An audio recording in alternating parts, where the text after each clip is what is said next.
शुरू करते हैं। तो सबसे पहला कहानी क्या है, इस सम्स के अनुसार क्या बोला गया है? इस सम्स के अनुसार बोला गया है कि एक ट्रेडर है, एक बिजनेस ट्रेडर है, वो तुमसे पूछ रहा है कि भैया हमको इंश्योरेंस लेना है, तो बताओ इंश्योरेंस क्लेम के लिए मेरा आग लगा हुआ है, तो कितने का इंश्योरेंस क्लेम ले, तुमसे पूछा है। मतलब वो तुमसे पूछा है कितने का पॉलिसी वैल्यू ले। तो इसके दुकान में, गोडाउन में, वेयर हाउस में आग कब लगा? 1/5 को, ठीक है। और इसका बुक्स ऑफ अकाउंट बोल रहा है कि भाई जनवरी 1 से मई 1। तो जनवरी 1 जैसे ही बोला तो इसका मतलब हमें ये समझ में आना चाहिए इसका ईयर एंडिंग होता है दिसंबर 31, मई 31 दिसंबर को इसका एंडिंग होता है। तो हम लोग इसका अगर डेट चार्ट बनाएंगे तो क्या बनाएंगे? डेट चार्ट बनाएंगे तो ये 1 से लेके 31/12।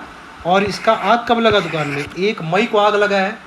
और आग लगने के बाद बताया गया है कि हमारे पास स्टॉक कितना है, ओपनिंग स्टॉक।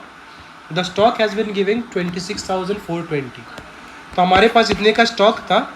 लेकिन यहाँ पे देखो परचेजेस, यहाँ पे झमेला है, यहाँ पे परचेजेस नहीं दिया, यहाँ पे सेल्स दे दिया हुआ है। सेल्स कितना दिया तुमको? इसका मतलब सेल्स के अंदर क्या है? Cost plus profit. और जैसे कि मैंने बताया मुझे कॉस्ट के ऊपर ध्यान देना है, मुझे कॉस्ट चाहिए, क्लोजिंग स्टॉक का कॉस्ट क्या है। और यहाँ पे बोला है कैश परचेजेस, और यहाँ पे सप्लायर का डेटा दिया है, ठीक है। तो ये देखो सप्लायर का तुमने इस टाइम पे तुमने कितना पेमेंट किया? इस टाइम मतलब जनवरी 1 से लेके 1 जनवरी से 1 मई तक तुमने कितना का पेमेंट किया? 67,020। जिसमें से तुम्हारा पिछले साल का सप्लायर कितना था? ओपनिंग सप्लायर कितना था? मतलब ओपनिंग क्रेडिटर तुमको 15,980 रुपया देना था, ये पिछले साल का परचेज का था। और क्लोजिंग तुम्हारा इतना परचेज का पैसा देना बाकी रह गया, क्लोजिंग क्रेडिटर। तो अब यहाँ पे एक और चीज़ बोला गया है, डेटा देखो, यहाँ पे देखो डेटा क्या बोला है? 25% ऑन कॉस्ट ऑफ परचेजेस, मतलब सेलिंग प्राइस जो है 25% ऑन कॉस्ट। तो हम लोग यहाँ पे ये जानते हैं कॉस्ट का मतलब क्या है, ग्रॉस प्रॉफिट का मतलब हो गया 25% ऑन कॉस्ट। तो हम लोग ये जानते हैं cost plus profit equal to sales होता है। और प्रॉफिट कितना बोला है? 25% ऑन कॉस्ट। तो इसका मतलब कॉस्ट मेरा 100 हो गया, 100 का 25% है तुम्हारा क्या? प्रॉफिट। तो सेल्स कितना हो गया? 100 plus profit that is 125%। Cost plus profit 125% हुआ ना। तो अगर 125% मतलब ग्रॉस प्रॉफिट कितना होगा? हमारा सेल्स कितना हुआ है? 1,01,000।